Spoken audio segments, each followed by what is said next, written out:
Hello everyone, this is Dipali here and today we are going to discuss about Mendeleev periodic table. So Mendeleev periodic table को इसलिए बहुत ज़्यादा माना जाता है क्योंकि जो आज मॉडर्न पीरियोडिक टेबल हम पढ़ रहे हैं वो मेंडलीव की ही कहीं ना कहीं देन है।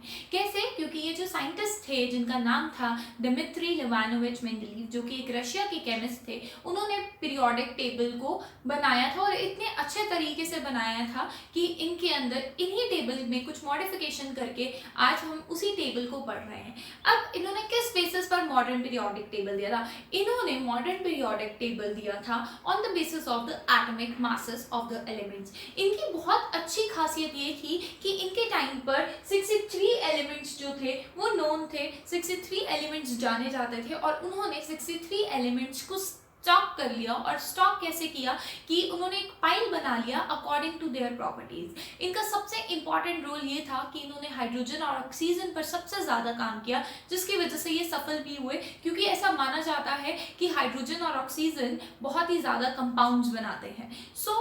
अब इनके बेसिक कैरेक्टरिस्टिक्स क्या है, इनका पीरियोडिक टेबल ऐसा क्या था कि जिसकी वजह से इनको कामयाबी मिली। सबसे पहली बात कि इनके कैरेक्टरिस्टिक, सबसे इंपॉर्टेंट कैरेक्टरिस्टिक ये है कि इन्होंने सारे एलिमेंट को स्टैक कर लिया, स्टॉक कर लिया और स्टॉक किया on the basis of their similar chemical and physical properties. For example, इन्होंने मेटल को एक जगह रख लिया, नॉन मेटल को एक जगह रख लिया, जिनकी प्रॉपर्टीज सेम थी उनको एक जगह स्टैक कर लिया। उसके बाद उन्होंने सारे कार्ड्स के ऊपर सबकी प्रॉपर्टीज जिनके सिमिलर है उनको एक जगह पे क्लासिफाई कर दिया, जिसकी वजह से इस टेबल को पढ़ना उनके लिए भी इजी हो गया। अब बात करते हैं कि मेंडलीव पीरियोडिक टेबल के अंदर एलिमेंट्स किस तरीके से अरेंज है। एलिमेंट्स जो है वो एटॉमिक मासेस के बेस पर अरेंज है और उनकी similar physical and chemical properties के बेसिस पर अरेंज्ड है। इनके टाइम पर 63 नॉन एलिमेंट्स थे जो पाए जाते थे और इन्होंने अपने पीरियोडिक टेबल में वर्टिकली जो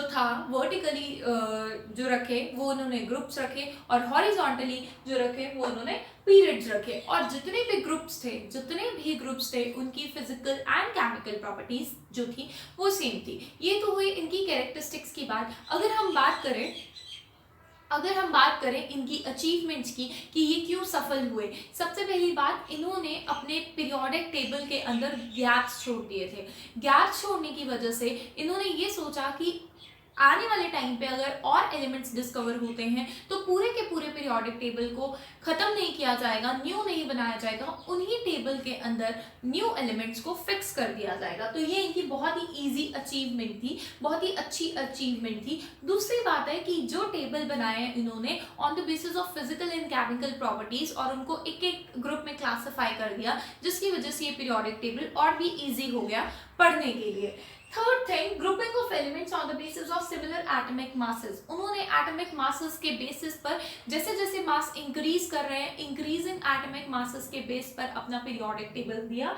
एंड अब बात करते हैं लिमिटेशन के बारे में। अगर कोई भी अच्छा इंसान कोई भी अच्छा काम कर रहा है तो साथ ही साथ उसको क्रिटिसाइज भी किया जाता है, उसमें कमियां भी निकाली जाती है। तो वैसे ही मॉडर्न पीरियोडिक टेबल को आने से पहले मेंडलीव में लिमिटेशंस जो निकाली गई वो ये थी कि हाइड्रोजन को कोई भी फिक्स पोजीशन नहीं दी गई थी। तो इस वजह से कहीं ना कहीं मेंडलीव को इस पीरियोडिक टेबल के अंदर उस टाइम पर सफलता नहीं दी गई। सेकेंड थिंग, जो आइसोटॉप की पोजीशन से वो सर्टेन नहीं है। जैसे कि मान लीजिए हाइड्रोजन के 3 आइसोटॉप्स है, प्रोटियम, ड्यूट्रियम एंड ट्रिटियम।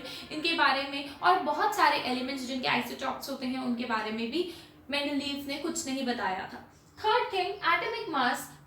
अभी मैंने बात की कि जो एटॉमिक मास है उस बेसिस पर मेंडलीव ने टेबल बना दिया, पीरियोडिक टेबल। बट कई बार ऐसा हो रहा था कि मास इंक्रीज नहीं कर रहे थे, मास कांस्टेंट ही थे। जैसे मान लीजिए 6 मास है, उसके बाद 7 मास हुआ और उसके बाद 8 मास हुआ एंड देन फिर 8 ही मास रहा। यानी मतलब वो टोटली इंक्रीज नहीं कर रहा था, वो बीच बीच में कांस्टेंट रह रहा था, जिसकी वजह से कहीं ना कहीं इसको थोड़ी लिमिटेशंस इसकी निकाल दी गई। बट फाइनली हेनरी मोज़ले ने मॉडर्न पीरियोडिक टेबल में मेंडलीव के ही पीरियोडिक टेबल को थोड़ा सा क्लासिफाई, थोड़ा सा मॉडर्न बना के, जैसे कि एटॉमिक मासेस इन्होंने दिया, उन्होंने हेनरी मोज़ले ने एटॉमिक नंबर के बेसिस पर इसी टेबल को थोड़ा सा मॉडिफाई कर दिया और हमारे पास आ गया modern periodic table. So today we have discussed about Mendeleev periodic table. I hope आप लोगों को वीडियो अच्छी लगी होगी, और अगर आपको वीडियो अच्छी लगी so please do subscribe and like my channel. Thank you everyone.